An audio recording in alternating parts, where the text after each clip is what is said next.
If you are sitting in this room and you can hear my voice, you have an interest in blackberries. What you have is the Blackberry Association membership. I don't care if you join the association or not. I want your current contact information because our retarded computer system we have keeps losing people's email addresses and phone numbers and everything else. So I need to update my files, so please fill this out.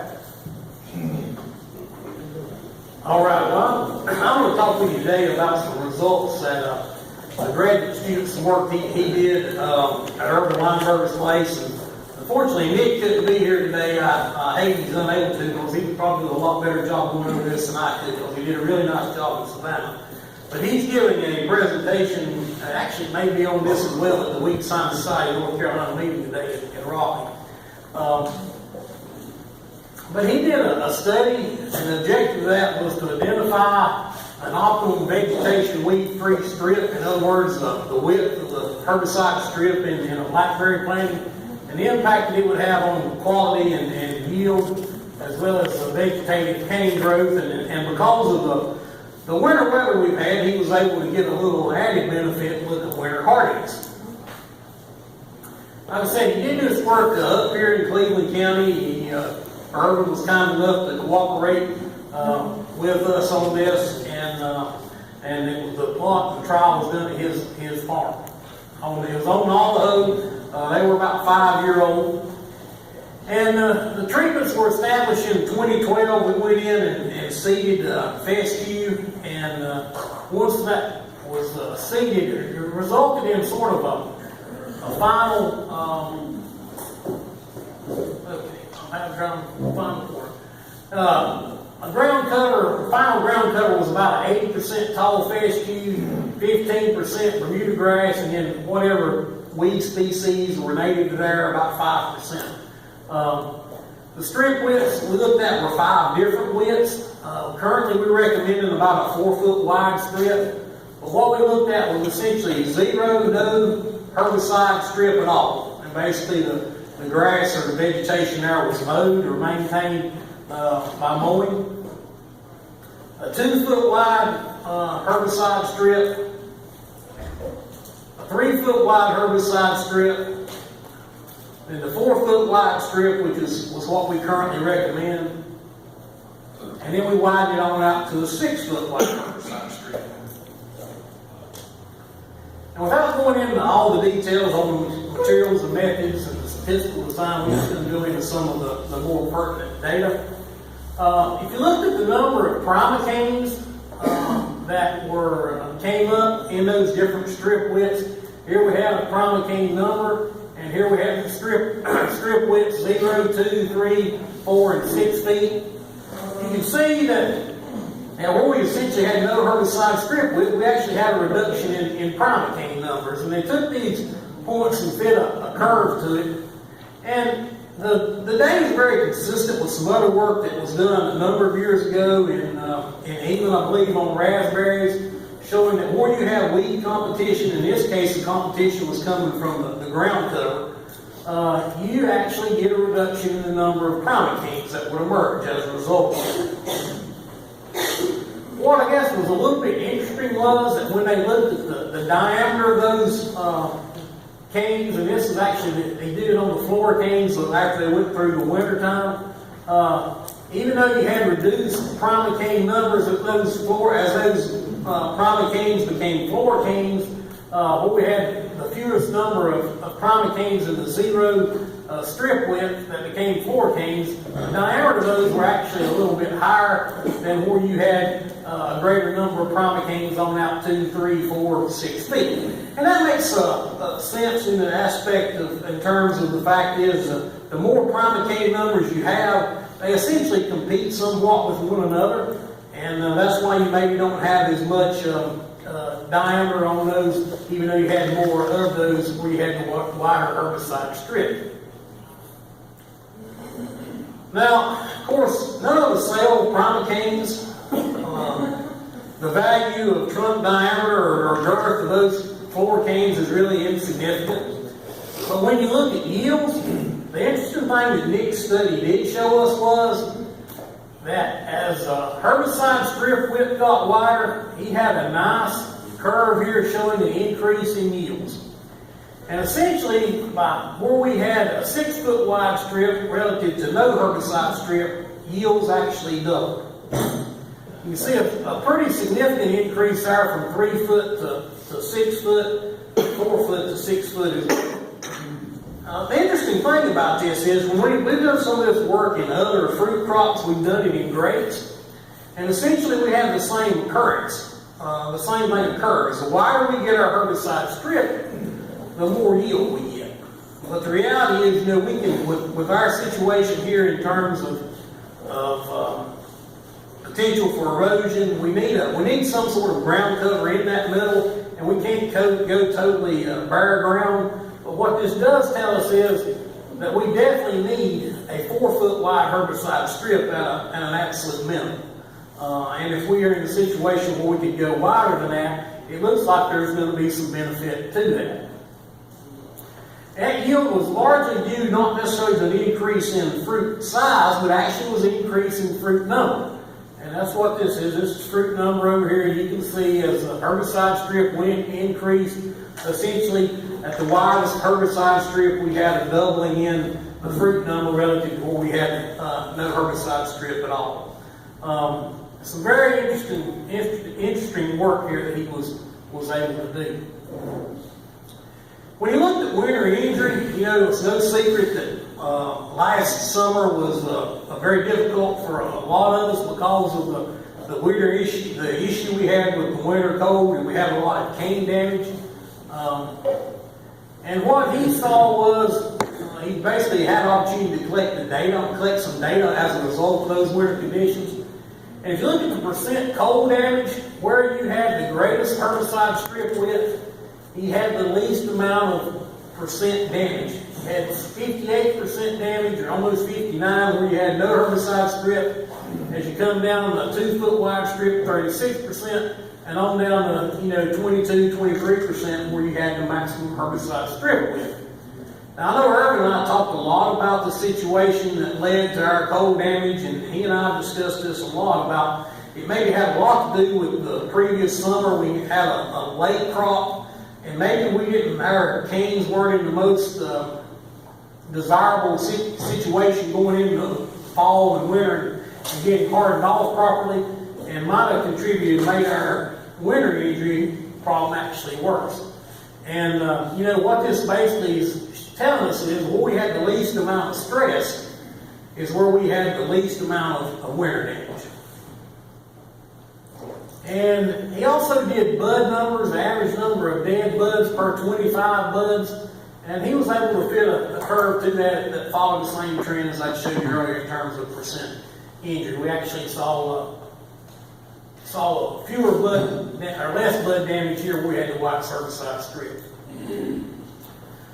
So in terms of identifying an optimum vegetative-free strip to maximize the quality and yield, there wasn't really any impact on quality per se, but in terms of yield, we were able to see some benefit there. The conclusions were that when we increased primocane number, we actually increased primocane number with vegetative-free strips or herbicide strips greater than of course, none at all. A decrease in floricane diameter where you had the wider strips talked about earlier. 2 times the yield when we went to 6 foot wide strip versus no strip, and that was obviously influenced by the number of berries, not necessarily berry size. Any questions about that study? Wait. Yeah. Have you looked at when the tops were cut out of them? Some of the canes were getting water in them, and then the freeze came and seemed to split from the water, like the timing of when or if they were cut on the top. Talking about on the winter damage? On the winter damage. You talking about they were basically during winter pruning? That's what I was wondering. It seemed like we had worse damage where we had done the top pruning on the top, not just the floricane pruning, but also already coming on the top. I sometimes wonder, Andy, and maybe Gina can answer that when she gets here. You know, if you do a fall hard cut, heading that off, you tend to make that plant promote growth. It maybe again goes back to not getting properly hardened off. Herb, would you agree with that? And that would be my opinion on that. And again, Gina would be better capable of maybe answering that than I would. I want to talk with you actually about several herbicides. It's spring of the year now, and I know I've talked to a couple of you today, and I've had some telephone calls from a few folks about herbicide options to use. A couple of products that are new that you need to be aware of that we have labels or uses in for caneberries. One is Sandia, and Sandia has a use rate of a half to 1 ounce per acre. You use that with a non-onyx surfactant. It has some post-emergence and pre-emergence activity, but the nice thing about Sandia is it's it's primarily a post-emergence herbicide. It's not going to be a real long-term residual product. You can use sequential applications, but and as long as you don't exceed that 2 ounce rate per acre per year, 45 days between those applications. It can be used on blackberries that are established at least 1 year or longer. It has a 14-day pre-harvest interval. So really, once we get into harvesting, it's not going to be something we can use because of our short harvest windows. It also mentions that you should try not to contact the foliage or green wood renewal canes. It mentions that, or basically the emerging prime canes. What Sandia does offer is some control on some weeds that are somewhat difficult. It has activity on horse nettle.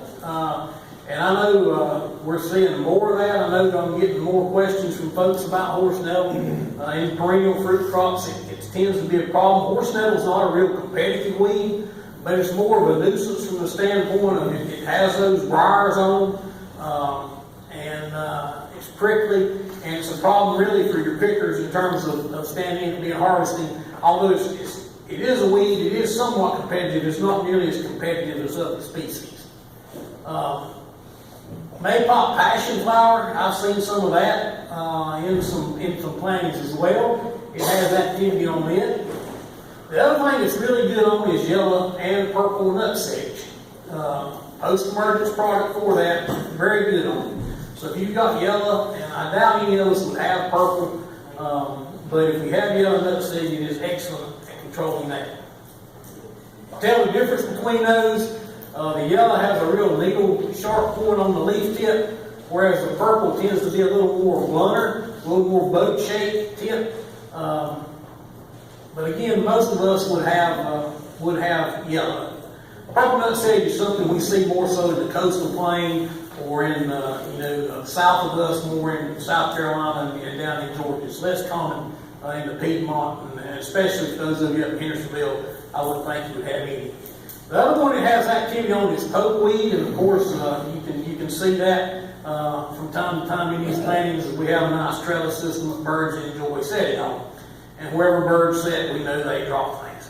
So, but the nice thing about this product is it does give you some options for controlling some of these perennial weeds. And with glyphosate and blackberries being extremely sensitive to glyphosate, it'd be a nice option to utilize this product as opposed to having to go in and spot treat with glyphosate and get some real damage. Yes, sir. When would you use it? It would be used in the spring. It's the sulfonyl urea. So most of these sulfonyl urea herbicides are going to be on products when they're going to be used when things are just emerging or coming out, even on these perennials like with nutsedge. You'd be talking about 4 to 6 inches of new growth when they begin to emerge. The horseweed, when you get a 3 or 4 fully expanded leaves, I will be going in and applying it at that time. Yes, sir. Did you mention the active ingredients? The active ingredient in that is halosulfuron. It's halosulfuron. HALOSULFURON. Halosulfuron.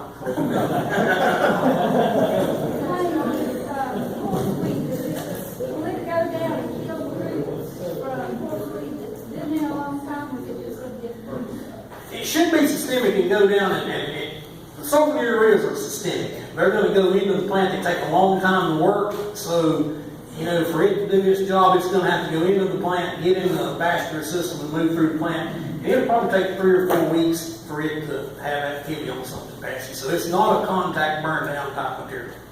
Yes, sir. Wayne, how much, you said avoid contact, but how much? You see that? What I'll do is, you know, if you've got, if you spray it over the top of emerging primocanes, you're going to see some yelling in those growing points, and it's going to stun them. They should grow through it. We did some work looking at the product probably 6 or 7 years ago. You'll get a little bit of yelling, but we didn't see any adverse effects. We did a sloppy post-direct on some newly planted blackberries. And actually, you're only supposed to be using on 1 year old, but we did on some newly planted. And if you got emerging canes, you're going to stun them. So if you try to keep it off of emerging canes, and I try to direct it at the base, sort of treat it like a paraquat type situation in terms of direction. Salida is rimsulfuron, a sister product to halosulfuron. It can be used at 4 ounces per acre.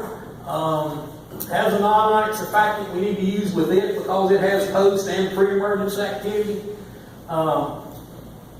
We can use a sequential application so long as we're treating less than 50% of our entire floor. So if you've got a 4-foot wide herbicide strip and you've got 12-foot row spacing, you're only treating a third of that, so you can use for sequential applications. You can allow 30 days between applications. Blackberries have to be established 1 year, has a 21-day PHI. This product has more pre-emergence activity than the halosulfuron does, the sister product to Sandia. It has a lot of pre-emergence activity, but it also has some post-emergence activity. It can be used as an alternative to tank mix with Horizon, an alternative to Cetazine to put with Horizon or Surfing. But it's going to have more post-emergence activity than Cetazine would have.